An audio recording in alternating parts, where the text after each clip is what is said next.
कभी कभी जिंदगी में एक ऐसा दिन आता है जब हम अपने ही सपनों से हार मान लेते हैं। जब जो चीज हमें जिंदा रखती थी वही बोझ लगने लगती है।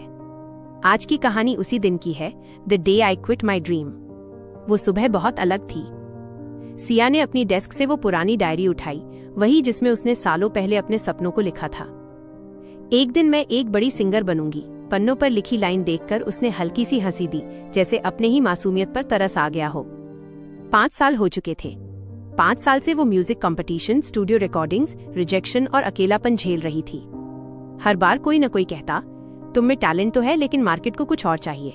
धीरे धीरे उसकी आवाज पर से भरोसा उठ गया। उसने तय कर लिया, आज आखिरी दिन होगा। आज के बाद वो अपने सपने को दफना देगी। चुपचाप बारिश में वो रोड पार कर रही थी जब उसने देखा एक बुजुर्ग आदमी सड़कों पर फिसल गया था। लोग गुजर रहे थे लेकिन किसी ने नहीं रुककर देखा। सिया दौड़ी और उस बुजुर्ग को उठाया। उसके कपड़े गीले थे लेकिन चेहरे पर एक अजीब सी शांति थी। बेटा, तुम रो रही हो? सिया ने जल्दी से आंखें पोंछी। नहीं, कुछ नहीं, बस बारिश है। वो मुस्कुराए। बारिश कभी सिर्फ बाहर नहीं होती, कभी कभी अंदर भी होती है। सिया ने उन्हें बस तक छोड़ा। रास्ते में वो बोले, तुम थकी हुई लगती हो, कुछ छोड़ने जा रही हो क्या? सिया थोड़ा हंसी। हाँ, अपना सपना। अब थक गई हूँ उससे भी। वो बुजुर्ग रुके, फिर बोले, सपना छोड़ने से पहले एक सवाल अपने आप से पूछो, क्या वो तुम्हारा सपना था या किसी और का? सिया चुप रह गई।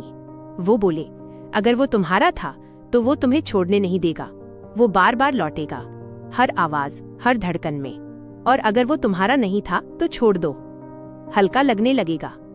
सिया के कदम धीमे पड़ गए। बस आ गई थी। वो बुजुर्ग धीरे से बोले, मैं जा रहा हूं लेकिन याद रखना, हर संगीत की रचना दर्द से शुरू होती है। बस चली गई। सिया ने उनकी ओर देखा, पर अगले ही पल वो वहां नहीं थे, जैसे बारिश ने उन्हें निगल लिया हो। घर लौटते वक्त सिया ने महसूस किया, दिल के भीतर कुछ गुनगुना रहा था, एक पुरानी धुन जिसे वो बचपन में गाती थी।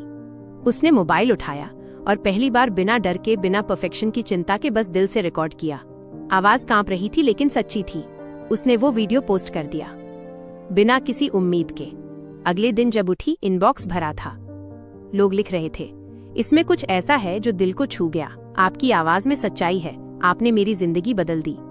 सिया मुस्कुराई और उसी पल समझ गई, कभी कभी हमें अपने सपने से नहीं, अपने डर से क्विट करना चाहिए।